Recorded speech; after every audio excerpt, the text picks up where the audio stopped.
ಆಮೇಲೆ ಸಂಡೂರಿನಲ್ಲಿ ತುಕಾರಾಮ್ ಅವರ ಧರ್ಮಪತ್ನಿ ಶ್ರೀಮತಿ ಅನ್ನಪೂರ್ಣ ತುಕಾರಾಮ್ ಅವರು 9,600 ಚಿಲ್ಲರೆ ಓಟ್ನಲ್ಲಿ ಗೆದ್ದಿದ್ದಾರೆ. ಬಿಜೆಪಿಯವರು 3 ಚುನಾವಣೆಗಳಲ್ಲಿ ಗೆಲ್ತೀವಿ ಅಂತೇಳಿ ಎಲ್ಲ ಕಡೆ ಹೇಳ್ತಾ ಇತ್ತು.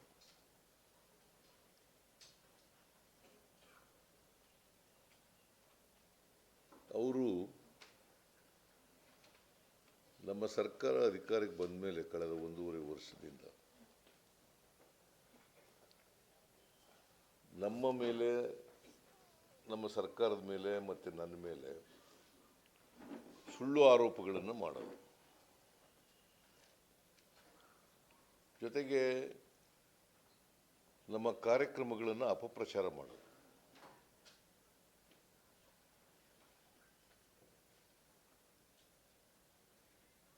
ಸುಳ್ಳು ಆರೋಪಗಳು ವಾಲ್ಮೀಕಿ ಅಭಿವೃದ್ಧಿ ನಿಗಮದಲ್ಲಿ ಭ್ರಷ್ಟಾಚಾರ ಆಗಿದೆ, ಅದಕ್ಕೆ ಸಂಬಂಧಪಟ್ಟಂತ ಮಂತ್ರಿ ಸಿದ್ದರಾಮಯ್ಯ ಕಾರಣ. ಆಮೇಲೆ ಮೂಡ ಪ್ರಕರಣದಲ್ಲಿ ಸೈಟ್ಗಳ ಹಂಚಿಕೆ ಕಾನೂನುಬಾಹಿರವಾಗಿದೆ. ಸಿದ್ದರಾಮಯ್ಯ ಏನು ಪಾತ್ರ ಇಲ್ಲದೆ ಹೋದ್ರೂ ಪಾತ್ರ ಇದೆ ಅಂತೇಳಿ ಹೇಳೋದು, ಸಿದ್ದರಾಮಯ್ಯನ ಪಾತ್ರ ಏನೂ ಇಲ್ಲದೇನೂ ಕೂಡ ಏನೂ ಇಲ್ಲ ಇದೆ ಅಂತ ಹೇಳೋದು. ಆಮೇಲೆ ಈ ವಕ್ಫ್ ಪ್ರಾಪರ್ಟಿ ವಿಚಾರದಲ್ಲಿ ಕೋಮುವಾದ ಸೃಷ್ಟಿ ಮಾಡಲಿಕ್ಕೆ ಪ್ರಯತ್ನ ಮಾಡ್ತಕ್ಕಂಥದ್ದು. ನಾನು ಯಾಕೆ ಈ ಮಾತು ಹೇಳ್ತಾ ಇದ್ದೀನಿ ಅಂದರೆ, 2014ರ ನೀವು ಲೋಕಸಭಾ ಚುನಾವಣೆಯಲ್ಲಿ ಅವರ ಪ್ರಣಾಳಿಕೆ ನೋಡಿರಬೇಕು ಅಂತ ಅಂದ್ಕೊಂಡಿದ್ದೀನಿ ನಾನು. ಆ ಪ್ರಣಾಳಿಕೆಯಲ್ಲಿ ಏನು ಹೇಳಿದ್ದಾರೆ ಅಂತಂದರೆ, ನಾವು ಇಸ್ಲಾಂ ಗುರುಗಳ ಜೊತೆ ಮಾತಾಡಿ ಧಾರ್ಮಿಕ ಗುರುಗಳ ಜೊತೆ ಮಾತಾಡಿ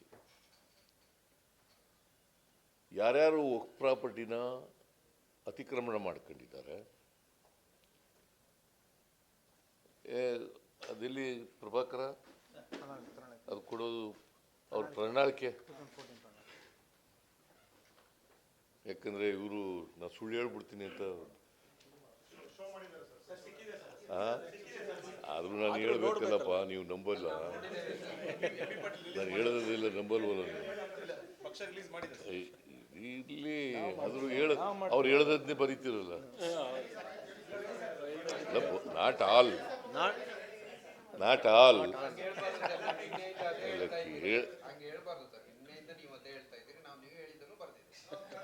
ಅವ್ರು ಹೇಳದನ್ನೂ ಬರ್ದಿದ್ದೀರಿ, ನಾನು ಹೇಳದನ್ನೂ ಬರ್ದಿದ್ದೀರಿ.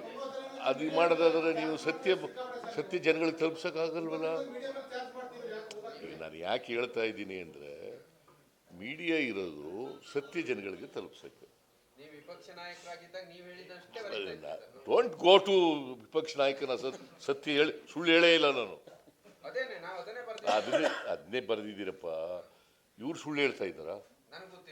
ಮತ್ತೆ ಈ 14ನೇ ಇಸ್ವಿನಲ್ಲಿ ಅವ್ರು ಹೇಳಿರೋದೇನು? ಪ್ರಣಾಳಿಕೆಯಲ್ಲಿ ಹೇಳಿರೋದೇನು? ನಾನು ಯಾಕದು ಹೇಳ್ತಾ ಇದ್ದೀನಿ, ನಿಮ್ಮ ಮೇಲೆ ಆರೋಪ ಮಾಡ್ತಾ ಇಲ್ಲ ನಾನು. But what are the facts? What is the truth?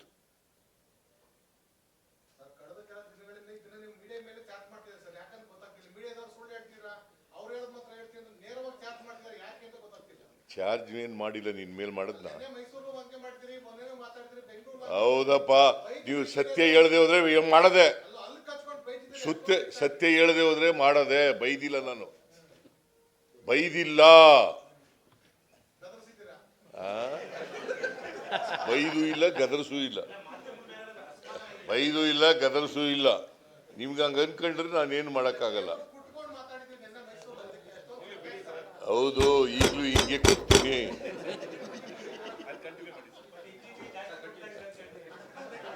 ಈಗಲೂ ಕೊಡ್ತೀನಿ, ಯಾವಾಗಲೂ ಕೊಡ್ತೀನಿ. ನಾನು ಅಸೆಂಬ್ಲಿನಲ್ಲಿ ಕೊಡ್ತಿರ್ಲಿಲ್ವಾ? ಚುನಾವಣಾ ಭಾಷಣ ಮಾಡುವಾಗ ಕೊಡ್ತಿರ್ಲಿಲ್ವಾ? ಅಭ್ಯಾಸ ಅದು ಅಷ್ಟೇನೆ. ಗೊತ್ತಾಯ್ತಲ್ಲ. ನಾನು ಯಾಕೆ ಸಿಕ್ತಿಲ್ವಿನಯ, ನಾನು ಯಾಕೆ ಹೇಳ್ತಾ ಇದ್ದೀನಿ ಅಂದ್ರೆ, ಹೇಗೆ ಬಿಜೆಪಿಯವರು ಇಬ್ಬಗೆಯ ನೀತಿಯನ್ನ ಅನುಸರಿಸ್ತಾರೆ. ಒಂದೇ ಇಶ್ಯೂಸ್ ಮೇಲೆ ಎರಡು ತರ ಮಾತಾಡ್ತಾರೆ. ಅವ್ರ ಪ್ರಣಾಳಿಕೆಯಲ್ಲಿ ಹೇಳಿರ್ತಕ್ಕಂಥದ್ದನ್ನೇ ಬದಲಾವಣೆ ಮಾಡಿ ಬೇರೆ ತರ ಹೇಳೋದು. ಬಸವರಾಜ ಬೊಮ್ಮಾಯಿ ಏನಂತ ಹೇಳಿದ್ದಾರೆ? ಒಂದು ಫಂಕ್ಷನ್ಗೆ ಹೋಗಿ ಬಸವರಾಜ ಬೊಮ್ಮಾಯಿ ಏನಂತ ಹೇಳಿದ್ದಾರೆ? ಪ್ರಾಪರ್ಟಿ ಮೇಲೆ ನಾನು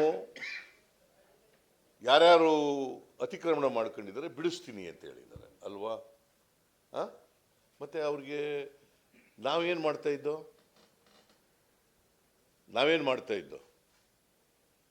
ಅವ್ರ ಪ್ರಾಪರ್ಟಿ ಕಿತ್ಕೊತಾ ಇದ್ವಾ?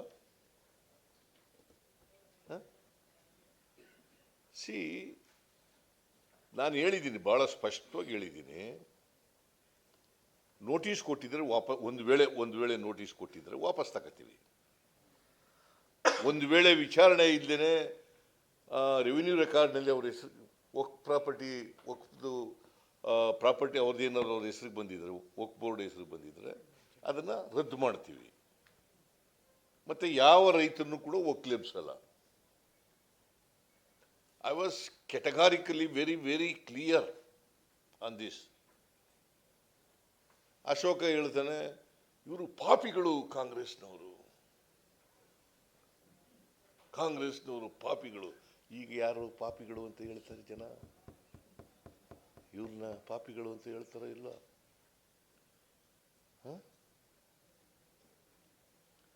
ಇವರು ಪಾಪಿಗಳು, ನಮಗೆ ಪಾಪಿಗಳು ಅಂತ ಹೇಳ್ತಾರಲ್ಲ. ಈಗ ಏನಂತ ಹೇಳಿ ಜನ ಉತ್ತರ ಕೊಟ್ಟವರಲ್ಲ. ಮೂರು ಕಡೆ, ಒಂದು ಕಡೆ ಮಾತ್ರ ನಾವು ಗೆದ್ದಿದ್ದದು, ಸಂಡೂರಿನಲ್ಲಿ ಮಾತ್ರ ಗೆದ್ದಿದ್ದದು ಕಳೆದ ಚುನಾವಣೆಯಲ್ಲಿ. ಎರಡು ಕಡೆ ಯಾರು ಗೆದ್ದಿದ್ರು? ನಂಬರ್ 1. ಎರಡು ಕಡೆ ಚನ್ನಪಟ್ಟಣದಲ್ಲಿ ಕುಮಾರಸ್ವಾಮಿ ಗೆದ್ದಿದ್ದದ್ದು, ಸಿಗ್ಗಾಂವ್ನಲ್ಲಿ ಬಸವರಾಜ ಬೊಮ್ಮಾಯಿ ಗೆದ್ದಿದ್ದದ್ದು ಆಸ್ ಚೀಫ್ ಮಿನಿಸ್ಟರ್. ಇವರು ಪಕ್ಷದ ಅಧ್ಯಕ್ಷನಾಗಿ ಗೆದ್ದಿದ್ದದ್ದು. ಎರಡೂ ಕಡೆ ನಾವು ಗೆದ್ದಿದ್ದೀವಿ. ಒಂದು ಕಡೆ 25,000 ಕುಮಾರಸ್ವಾಮಿ ಗೆದ್ದಿದ್ದ ಕಡೆ 25,000ಕ್ಕೂ ಹೆಚ್ಚು ಲೀಡ್ಗಳು ತಗೊಂಡು ಗೆದ್ದಿದ್ದೀವಿ. ಇನ್ನೊಂದು ಕಡೆ 13,000 ಚಿಲ್ಡ್ರನ್ನಲ್ಲಿ ಗೆದ್ದಿದ್ದೀವಿ. ಆಮೇಲೆ ಈ ಬೈ ಎಲೆಕ್ಷನ್ ಎರಡೂ ಪಾರ್ಟಿಗಳು ಒಂದಾಗಿದ್ದವು. ಇಬ್ಬರ ಮೇಲೂ ಗೆದ್ದಿದ್ದೀವಿ ನಾವು. See, I am emphasizing this. BJP JDS ಎರಡರ ಮೇಲೂ ಗೆದ್ದಿದ್ದೀವಿ. ಇಬ್ರು ಒಂದಾಗಿ ನಮ್ಮನ್ನು ಎದುರಿಸಿದ್ರು ಕೂಡ, ಸುಳ್ಳುಗಳು ಹೇಳಿ ಅಪಪ್ರಚಾರ ಮಾಡಿದ್ರೂ ಕೂಡ ಗೆದ್ದಿದ್ದೀವಿ. ಇಬ್ರ ಮೇಲೂ ಗೆದ್ದಿದ್ದೀವಿ. Is it not a fact?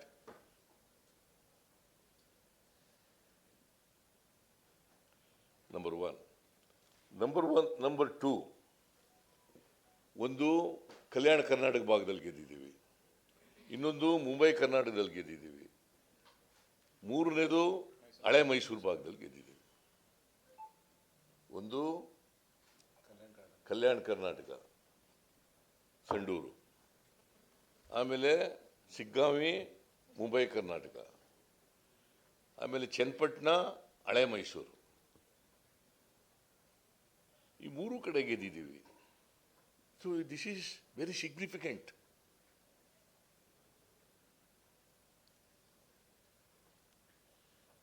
ಇದು ಹಳೆ ಮೈಸೂರು ಡಾಮಿನೇಟೆಡ್ ಬೈ JDS.